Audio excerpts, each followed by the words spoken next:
ప్రేమలో ఓటమి బాధ. ప్రేమ ప్రతి మనిషి హృదయంలో ముద్రపడిన శక్తివంతమైన భావం. ఇది కలల తలపులు, ఆశల నిండిన ఆత్మానుభూతి. కాని ఎప్పుడో ఒక దశలో మనలో కొందరికి అది ఓటమిగా మారుతుంది. మంచిగా ప్రేమించిన మనిషే మనల్ని వదిలి వెళ్ళిపోతే ఆ లోటు, ఆ నిశ్శబ్దం, ఆ కన్నీళ్లు ఎవరి ముందు చెప్పగలము? దుఃఖాన్ని ధర్మంగా మలుచుకోవడం. అయితే ఇదే సనాతన ధర్మం మనకు నేర్పుతుంది. ప్రేమ ఓటమి ఆఖరి కాదు, అది ఓ ప్రారంభం. దుఃఖం అనేది ఆత్మవృద్ధికి తపస్సు లాంటిది. గతాన్ని వదలడం అనేది యోగ సాధన. మనిషిగా మన బలం మన మనసులోనే ఉంది. మనం అనుభవించిన ప్రేమ, బాధ, ఆశ all are part of our karma cycle. ఒక్క వ్యక్తి మన జీవితాన్ని నిర్వచించలేడు. సనాతన ధర్మం చెప్పే జీవన తత్వం. శ్రీకృష్ణుడు గీతలో ఏం చెప్పాడు తెలుసా? కర్మణ్యేవాధికారస్తే మా ఫలేషు కదాచన. నీ పని చేయి, ఫలితాన్ని ఆశించకు.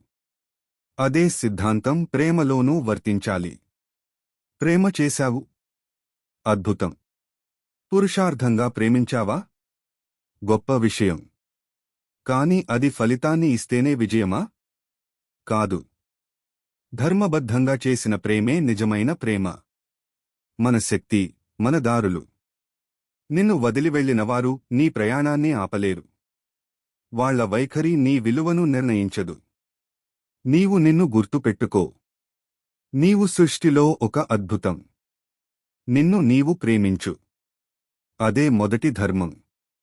ఆత్మను శత్రువుగా మలచుకునేవాడు పతనమవుతాడు. ఆత్మను మిత్రుడిగా చేసుకునేవాడు ఉత్తముడవుతాడు. భగవద్గీత.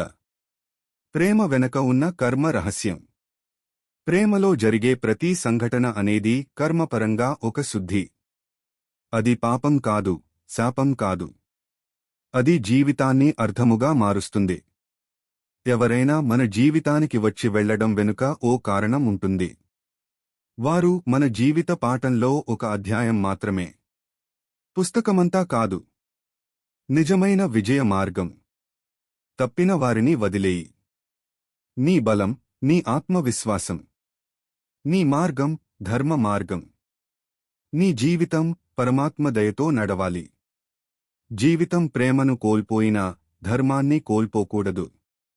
ప్రేమించు. కాని ముందుగా నిన్ను నీవు ప్రేమించు. ప్రతి బాధ వెనుక ఒక దీవెన ఉంటుంది. అది గుర్తించు. ప్రేమలో ఓడిన వారిగా కాదు, ధర్మ మార్గంలో జయించేవారిగా మారుదాం. ఒక వ్యక్తి మన జీవితం కాదు. మన ధర్మం, మన ప్రయాణం, మన విజయమే నిజమైన ప్రేమ.